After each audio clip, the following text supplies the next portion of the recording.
भिंडी और बेसन की ये रेसिपी आपकी सोच बदल देगी। आज मैं आपको वो बातें बताऊँगा जो आज से पहले शायद किसी ने ना बताई हों। बहुत सी गलतियाँ हाइलाइट करूँगा और बहुत से टिप्स एंड ट्रिक्स बताऊँगा और ये रेसिपी तो नेक्स्ट लेवल की होगी इंशाल्लाह। चलें जी बिस्मिल्लाहिर्रहमानिर्रहीम। अब यहाँ पे हमारे पास भिंडी है, ये मैं अभी मार्केट से खरीद के लाया हूँ। होता क्या है, नॉर्मली अक्सर लोग ये गलती कर बैठते हैं कि इस भिंडी को ऐसे ही काट देते हैं, ठीक है, जैसे नॉर्मली कट किया जाता है। ये देखें जी, इसको हमने कट किया और कट करने के बाद क्या किया जाता है, बाद में इसको इसको अक्सर लोग धो भी लेते हैं। सब लोग ऐसा नहीं करते, लेकिन कुछ लोग ऐसा कर लेते हैं।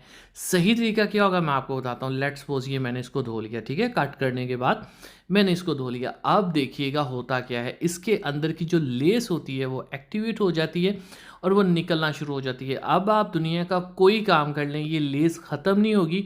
आप जितनी मर्ज़ी महंगी और मेहनत से इसकी हांडी बना लें, सालन बना लें, रेसिपी बना लें, वो सारी ख़राब हो जाएगी, लेसदार हो जाएगी, ना टेस्ट आएगा ना लुक आएगी और ये बिल्कुल भिंडी बैठ जाएगी। तो इसका तरीका अब क्या है, क्या ऐसा करें कि हमारी भिंडी जो है वो परफेक्ट बने। सबसे पहली बात, कुछ बातें जो आपको पता होनी चाहिए। एक तो ये, इस टाइप की जो ख़राब भिंडी हो वो आपने फेंक देनी, वो इस्तेमाल नहीं करनी। कट करके भी उसको इस्तेमाल आपने नहीं करना जो एक दफ़ा इस तरह से इन्फेक्टेड हो जाए। अगली बात, भिंडी आपने छोटे साइज़ की खरीदने की कोशिश करनी है, जिसके बीज बाहर से मोटे मोटे नज़र ना आए। जिस भिंडी का बीज बाहर से नज़र आ रहा हो इतना मोटे इसके अंदर बीज हैं, वो आपने भिंडी नहीं खरीदनी, ठीक है। छोटे साइज़ की भिंडी और सख्त भिंडी आपने लेनी है। अब देखिए मैंने इस भिंडी को धो लिया है। अब चूंकि मैंने इसको कट नहीं किया था, ये बिल्कुल लेसदार नहीं बनी, इसके अंदर की लेस बिल्कुल बाहर नहीं आई। लेकिन फिर भी आपने इस तरह भी इसको नहीं कुक करना। आपने क्या करना है, एक आपने टावल लेना है, किचन टावल, और उससे आपने इसको अच्छी तरह से साफ़ कर देना है, ठीक है। अगर आपके पास टाइम है तो आप बेशक इसको धो के पंखे के नीचे कुछ देर रखते हैं, ये खुद भी खुश्क हो जाती हैं। लेकिन इंस्टेंट और सही तरीका ये है कि एक टावल से आप इसको अच्छे से खुश्क कर दें। ये एक दफ़ा ही फेरने से ये बिल्कुल खुश्क हो जाती है। अब इसके ऊपर कोई गंदगी नहीं है, इसकी लेस कोई बाहर नहीं निकली, इसको हम परफेक्टली अब कुक कर सकते हैं, ठीक है। चलें जी, अब हमने क्या करना है, इसको कटिंग का तरीका मैं आपको बताऊंगा क्या होता है। ये हेड हमने इस तरह से कट करना होता है और टेल से थोड़ा सा पीस करना होता है। नीचे से ये काली होती है, नीचे से ये अक्सर लगी हुई होती है, तो ये आप दो पीसेज आपने कट करने हैं।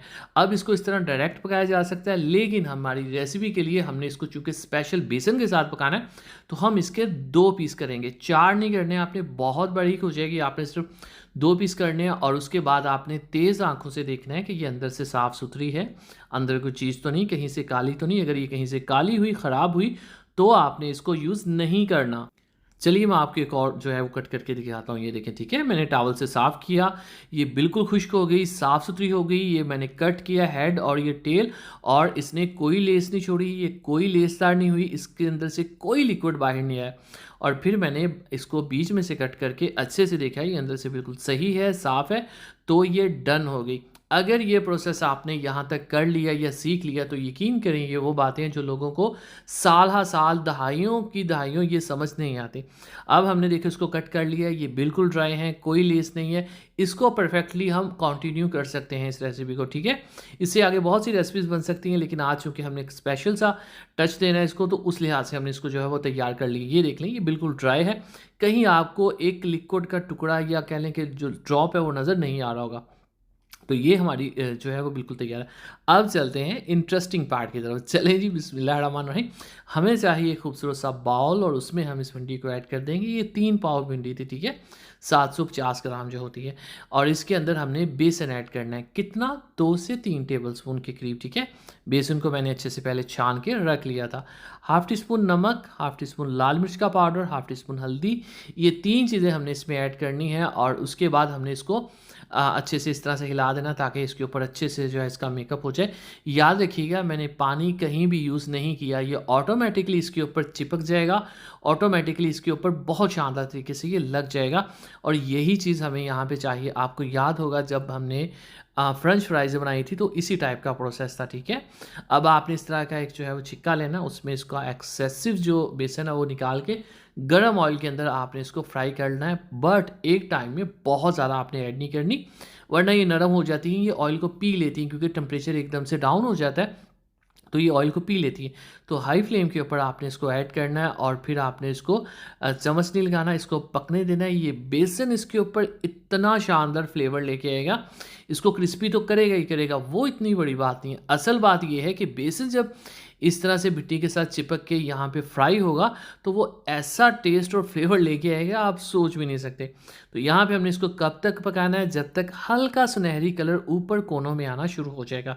इसको आपने ब्राउन नहीं कर लेना, इसको आपने सारा गोल्डन नहीं कर लेना, बस जैसे किनारों पे सुनहरी कलर आना शुरू होगा थोड़ा थोड़ा, ठीक है, तब आपने इसको निकाल लेना है। और उसके बाद एक लेंगे प्यारी सी कढ़ाई, इसमें 1/3 कप लेंगे कुकिंग ऑयल का, और जैसे ये गर्म हो जाए, अब ये ध्यान से देखिएगा ये कितने प्याज हैं, ये 4 से 5 प्याज हैं और मैंने इनको मोटा कट किया है। यहाँ पे होगा ये कि हमने टेस्ट को स्टेबल करना है सभी चीज़ों के साथ। तो ये प्याज वो नहीं है जो हम मसाले में डालते हैं, इसका हमने मसाला नहीं बनाना, इसके हमने मसाले की कोई भुनाइयाँ नहीं करनी। अब देख ही जाइएगा मैं करता क्या हूँ।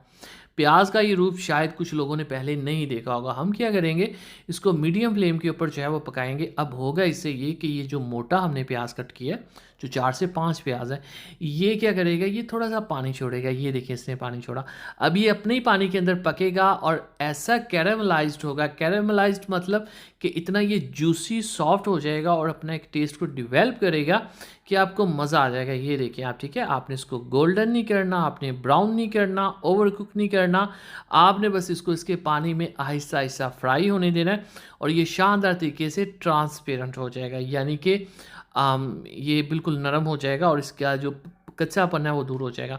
अब यहाँ पे ये देखें, ये बिल्कुल तैयार है रेसिपी को आगे बढ़ाने के लिए। इसमें हमने यहाँ पे अदरक लहसुन का पेस्ट नहीं डालना, हरी मिर्ची ऐड करेंगे मोटी कट की हुई। लहसुन मैच नहीं करता भिंडी के टेस्ट के साथ, सो मैं वो ऐड नहीं करता इसके अंदर। 1.5 टीस्पून इसमें नमक जाएगा और 1.5 टीस्पून ही लाल मिर्च का पाउडर जाएगा। अब ये लाल मिर्च इतनी लाल क्यों है, क्योंकि ये मैं घर पे खुद बनाता हूँ। इसकी रेसिपी मेरे चैनल पे मौजूद है, आप लिखें लाल मिर्ची जान सारी। मैं कभी भी मार्केट से लाल मिर्च नहीं खरीदता, क्योंकि जो मार्केट की लाल मिर्च है वो आपकी किडनी का इशू बना देती है, उसमें केमिकल होते हैं। ये हल्दी है, ये भी 1/2 टीस्पून जाएगी, ये भी मैं घर पर बनाता हूँ और ये दोनों चीज़ें मैंने कभी मार्केट से नहीं खरीदी। और मेरे जितने फॉलोअर्स हैं, मैं सबसे दिली रिक्वेस्ट करता हूँ, अगर आप अपने प्यारों से, बच्चों से, बड़ों से प्यार करती हैं, सो आपने मेरी वो रेसिपी जाके देखनी है, लाल मिर्ची जान सारी या हल्दी जान सारी, और उस तरह से आपने ये घर पे बनानी है। तो इसको हम मीडियम से फ्लेम के ऊपर पकाएंगे। मसाले की जैसे वो कच्चापन मिर्च का दूर होगा, मोटा मोटा कट करके आपने इसमें टमाटर डालना है, ठीक है। याद रखिएगा इसका हमने वो मसाला नहीं बनाना जो हमारा टिपिकल एक सब्जियों का मसाला होता है, ठीक है, वरना भिंडी उसके अंदर चिपक जाती है, वो अजीब सी एक चीज़ बन जाती है, हलवा सा बन जाता है। सो हमने वो चीज़ नहीं बनानी, जैसा कि मैंने आपसे कहा था अच्छी चीज़ बनाएंगे। तो यहाँ पे देखिए, अब हमने क्या करना है, इसके ऊपर रख देना है ढक्कन। क्या होगा, टमाटर थोड़ा सा पानी छोड़ेंगे, उसी पानी के अंदर टमाटर कैरामलाइज्ड हो जाएंगे। कैरामलाइज्ड का मतलब क्या है, वो मलाई मक्खन की तरह हो जाएंगे, लेकिन घुलेंगे भी नहीं, ठीक है। ये देखें, मैंने कुछ 4-5 मिनट ही रखा, ज़्यादा नहीं रखा। अब ये आप सिचुएशन देखें, ये मक्खन मलाई की तरह ये जो 2 सब्जियां हैं, ये मसाले नहीं है, ये सब्जियों के तौर पे काम कर रहे हैं, टमाटर भी, हरी मिर्च भी और प्याज भी। अब इसके अंदर जब आपने इस भिंडी को ऐड करना है, तो ऐसी खूबसूरती आपको मिलेगी, ऐसी आपको एक ब्यूटी मिलेगी कि आपका दिल खुश हो जाएगा।